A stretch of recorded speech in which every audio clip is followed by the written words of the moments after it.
Countless salutations be upon the chosen one, the soul of mercy.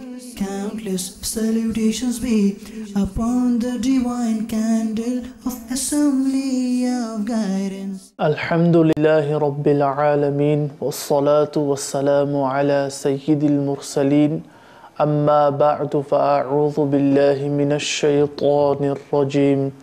Bismillahir Rahmanir Rahim. As-salatu wassalamu alayka ya Rasulallah wa ala alika wa ashabika ya Habiballah.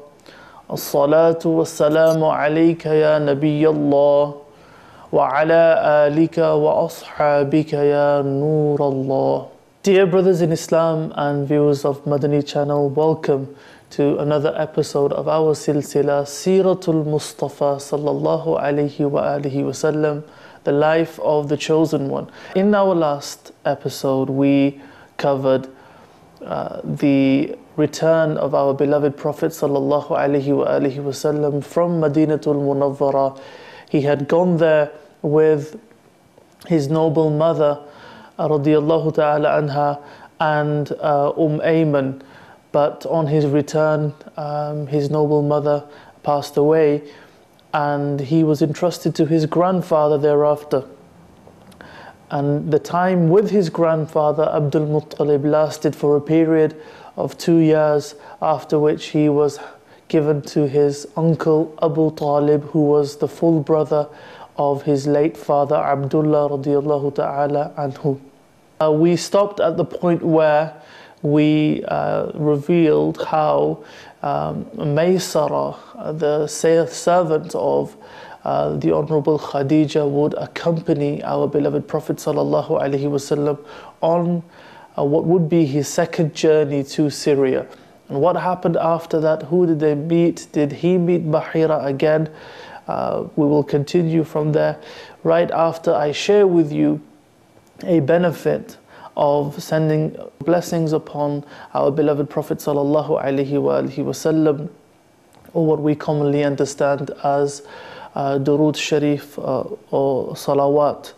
This hadith is mentioned by Imam Tabarani and is narrated by Sayyidina Anas bin Malik radiyallahu ta'ala an.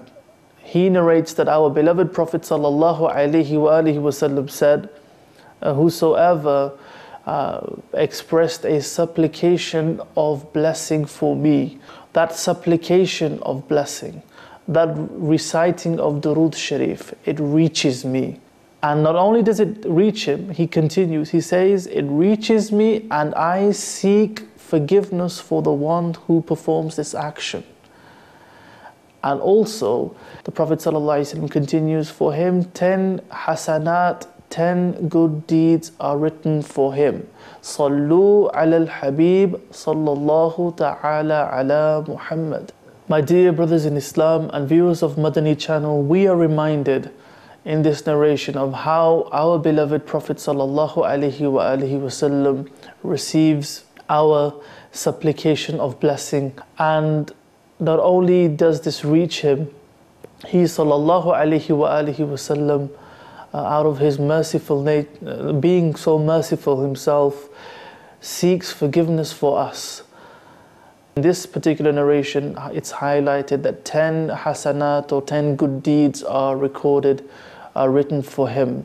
So let us make this a habit, adopt a good habit of sending peace and blessings upon the Prophet sallallahu alaihi wasallam daily. Make this a routine so that we can attain the blessings of this act of worship. We finished our last episode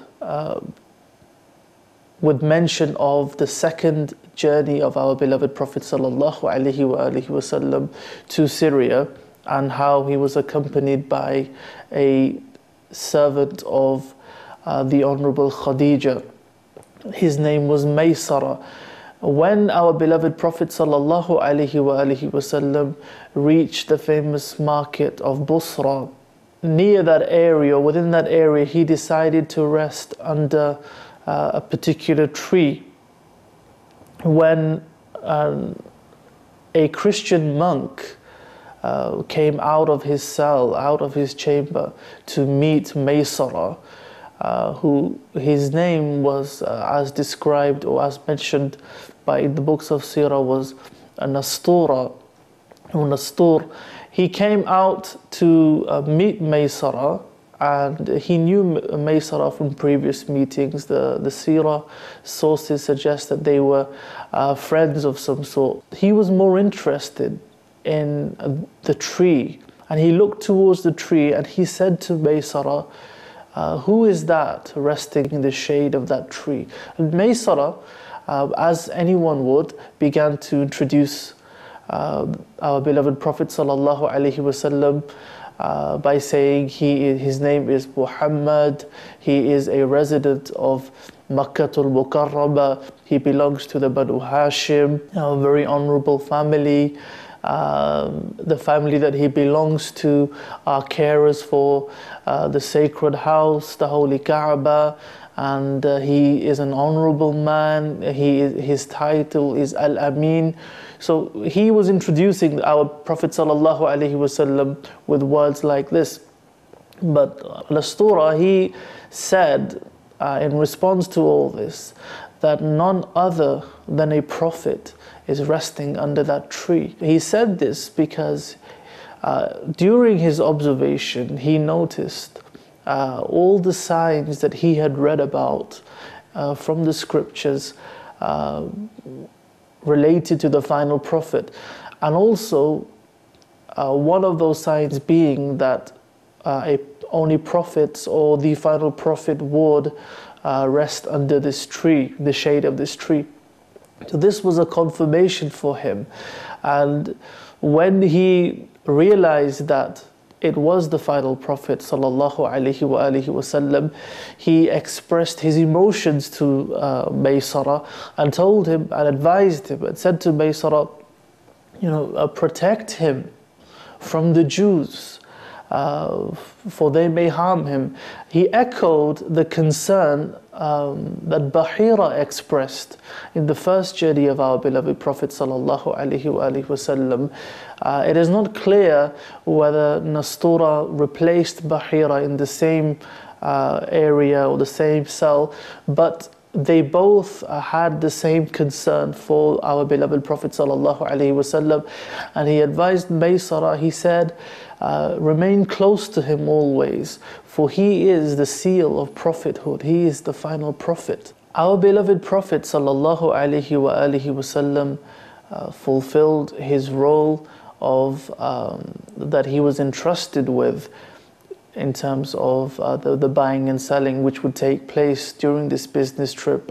Began Maysara observing closely, and one thing which he noticed that he found strange was when he was traveling with our beloved Prophet sallallahu alaihi wasallam, he noticed that even at midday, when the heat is at its peak, the heat of the sun is at its peak, and when he observed closely and looked near our beloved Prophet sallallahu alaihi wasallam, he was amazed by what he saw, for he saw two angels shading or providing shade for our beloved Prophet sallallahu alaihi wasallam, protecting him from the direct rays of the heat of the sun. This was something which he would share later. As the caravan returned to Makkatul Mukarrama, the Honorable Khadija was watching from her residence arrival of the return of her caravan, and she was also amazed by what she saw, for she saw the same scene. She saw these what she thought to be angels shading our beloved Prophet sallallahu alaihi wasallam. And when days later, after the return, a successful return for the business caravan, and everything had been discussed, a few days later, when she mentioned this to Maysara about what she saw, Maysara then revealed what he saw as well. And then Maysara mentioned what Nastura had said about our beloved Prophet sallallahu alaihi wasallam. And on hearing all this, the Honorable Khadija, her a feeling of devotion for the Prophet ﷺ increased in her heart, and her heart swayed. And this desire of marriage to the Prophet ﷺ came into her heart. She, in fact, consulted the aunt of our beloved Prophet ﷺ, namely Safiya, and also gave this duty to a slave girl by the name of Nufaysa, who was told to ask the Prophet ﷺ about whether or not he would be interested in marriage to the Honorable Khadija. Briefly, Nufaysa did convey the message to our beloved Prophet ﷺ. He ﷺ spoke to his uncle Abu Talib and some of the other elders in his family, who were happy and very excited by this proposal, because the Honorable Khadija radiallahu ta'ala anha, she was known for her piety. She was described, or a name given to her was Tahira, the pure one. Her purity and her nobility was known by the people. In fact, she, after becoming a widow for the second time, she received marriage proposals from the chiefs of other tribes, but at that time she had no intention to marry. From her first two marriages, as recorded, her first husband, his name was Abu Hala bin Dharara Tamimi, with whom she had two sons, and the second husband, Atiq bin A'id Makhzumi, her second husband, she gave birth to a son and a daughter, and she was 40 years old. She eventually got married to our beloved Prophet ﷺ. In fact, the reason that she mentioned for her inclination to our beloved Prophet ﷺ, according to one source, she said, "Inni qad rakhibtu fika li husni khulqika wa sidqi hadithik." Dear brothers in Islam and viewers of Madani channel, Sayyidah Khadija radiallahu ta'ala anha specified two qualities when she expressed her affection for our beloved Prophet sallallahu alaihi wasallam. The two qualities being reasons why she became inclined towards the Prophet sallallahu alaihi wasallam. The first being his good character, and the second quality being his truthfulness. The fact that she was impressed by him being Al-Amin and being so trustworthy. In Islam, the importance of good character is highlighted by various prophetic traditions. Generally, people acknowledge good character and they are impressed by good character and they praise good character. In fact, even an enemy would acknowledge the fact that his enemy is a man or an individual of civility and a real gentleman, so to speak. In Islam, our beloved Prophet ﷺ encouraged us to adopt good character. In one particular hadith, he said, ﷺ, that the most complete believer from amongst you is the one who has the best character among you, and the one who is polite with his family members. We see in society that many people portray themselves as religious people, and they show this level of tolerance and piety and are praised by people. But as soon as they go home, they completely change. It's like a change of personality. They lose their temper very quickly. They shout at their family members, at their children. This contradicts the very quality of good character.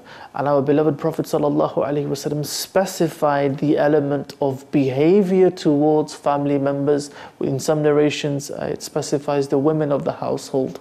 In another particular tradition, he sallallahu alaihi wasallam mentioned that the best thing given to humankind was good character. So we must adopt good character so we attain the blessings that come with this good action. As far as the truth is concerned and truthfulness is concerned, the Quran and various prophetic traditions remind us of the importance of the truth. In Surah Tawbah, Allah Almighty says, Ya ayyuhalladhina amanu attaqullaha wa kunu ma'as sadiqeen. O you who believe, fear Allah and be with the truthful, be with the people of the truth. The best believer is the one who adopts good character and is polite with his family. If someone has an issue with being tolerant at home and patient with his family members, usually such a person is lacking an aspect of good character. And as far as truth is concerned, a believer and truth should be something which is completely natural. Truth should be something which is part of a believer. For our beloved Prophet ﷺ taught us through his example, right to the stage that we have reached in our silsila. He is being described as Al-Amin. People are entrusting him with their possessions. People are asking for him to represent them in business affairs. He is looked upon as a man who can be trusted. Our Prophet ﷺ was accompanied by his family members and his uncle Abu Talib and other relatives. They came to the house of the Honorable Khadija radiyallahu ta'ala anha for the nikah ceremony. I want special attention from you here. I want you to close your eyes before I share with you the words and the message conveyed by Abu Talib, who, as you may remember, was a gifted poet. He's very eloquent. And try to imagine the gathering and the air of excitement and the atmosphere of happiness, the waiting period for the actual nikah to be conducted. And Abu Talib stands up to address the audience and talk about his nephew, our beloved Prophet ﷺ. Before I continue, just close your eyes, no peeking. Close your eyes and try to create a kind of feeling of visualizing the environment, although it's very difficult. And I will share with you what a summary of what Abu Talib delivered. Abu Talib said, "All praise for he who made us part of the lineage of the Honorable Ibrahim alayhi salam, and the children of the Honorable Ismail alayhi salam, and granted us birth in the family of Mudar, and made us carers of his house, the sacred Kaba, and organizers of the Haram, and granted us the abode of knowledge and wisdom, and made us rulers over people. This is the son of my brother, Muhammad bin Abdullah. He is such a youth that if compared to any individual of the Quraysh, would surpass him in every aspect. Yes, he has little wealth, but money is a receding shadow which is prone to change. Amma ba'du, my nephew Muhammad is one with whom my closeness and affection is well known by all of you. He hereby marries Khadija bint Khuwaylid and specifies 20 camels from my wealth as a bridal gift. His future is very bright." The khutbah ended there, after which the first cousin of the Honorable Khadija radiyallahu ta'ala anha, namely Waraqa bin Nawfal, who was the son of her uncle, he also delivered a speech, and expressed his affiliation and to the family of the Prophet sallallahu alaihi wasallam, stayed. It's worth mentioning here. He was married. Sayyidah Khadija spent a period of approximately 25 years with our beloved Prophet sallallahu alaihi wasallam, and during this time, our beloved Prophet sallallahu alaihi wasallam did not marry anyone else in this 25-year period of her life with the Prophet sallallahu alaihi wasallam, and also that most of her children, excluding the Honorable Ibrahim radiyallahu ta'ala, and apart from him, all other children of our beloved Prophet sallallahu alaihi wasallam were from this marriage with Sayyidah Khadija radiyallahu ta'ala anha. Dear brothers in Islam and viewers of Badani channel, according to some sources of seerah, there came a time where, due to rains and flooding, in fact, a lot of the haram was affected by the flooding after rainfall. This was because the location of the Kaaba, the blessed Kaaba itself, and the haram was on low-lying ground, and you had the hills around. And what the inhabitants of Makkah Mukarrama, Zadaha Allahu Sharafan wa Ta'azima, had done, they had actually made small dams, you can even say. They'd actually tried to stop water potentially reaching overflowing, but when at certain intervals those small dams burst and were overflown, and water came into the haram area and affected the Kaaba itself. So a decision was made about rebuilding the blessed Kaaba. So for this task, tribes were involved. They considered this to be an honor, and the main construction or rebuilding had taken place.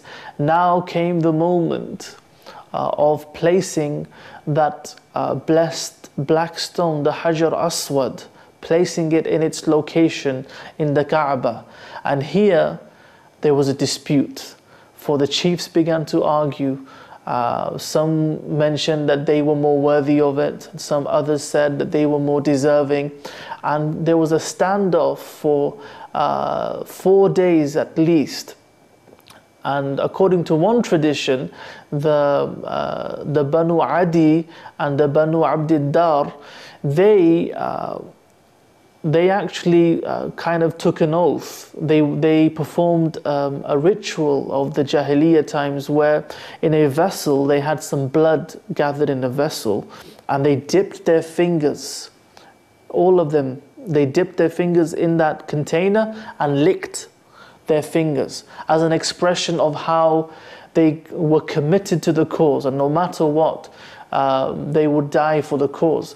So tension was rising, the air was tense, people were on the verge of taking their swords out. At this point, an elderly man from amongst them said, "Let the decision be made by the one who enters the haram first in the morning. So the first one who will enter the masjid in the morning, we will leave the decision with him, and he will make the decision about who places the black stone, the Hajar al-Aswad, in the Kaaba, in its location."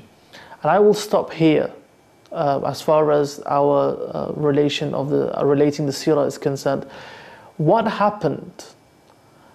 Who was the first person to enter the masjid or the haram in the morning? Was a decision accepted by all the chiefs, or was there another war amongst them? Find out in our next episode of Siratul Mustafa sallallahu alaihi wasallam, the life of the chosen one. Before you go, a gift for the ummah, and that gift is a code of conduct. It is what we refer to within Dawat Islami as the Madani In'amat. And the Madani In'amat being a code of conduct which, if followed, would help, will help one to become a better believer, to develop a routine of piety, to develop a routine of good actions, to help us make most of our days. And to put this into practice, we have a practical element within Dawat Islami, and that is found within the Madani Qafila, when they travel from area to area, city to city, even country to country, leaving dunya behind, leaving all the distractions of this world, and staying within the masjid area, praying in congregation, being in a religiously devoted environment, and simply being inspired by moments where they are able to devote their time fully for the service of deen and to improve themselves and reform themselves. So my dear brothers in Islam, it is a request and viewers of Madani channel that become part of this wonderful movement, become part of this organization, so that we together may serve the ummah of the Prophet sallallahu alaihi wasallam. I will end with the words of our Shaykh Tariqat, Amir Ahl Sunnat, Damat Barakatuhumul Aliyah. Attar से महबूब की सुन्नत की ले खिदमत, अत्तार से महबूब की सुन्नत की ले खिदमत, डंका ये तेरे दीन का दुनिया में बजा दे, आमीन बिजाहिन नबील अमीन सल्लल्लाहु अलैहि वसल्लम. Keep watching Madani channel. Sallu ala al-Habib sallallahu ta'ala ala Muhammad. Countless salutations be upon the chosen one, the soul of mercy. Countless salutations be upon the divine candle of assembly of guidance.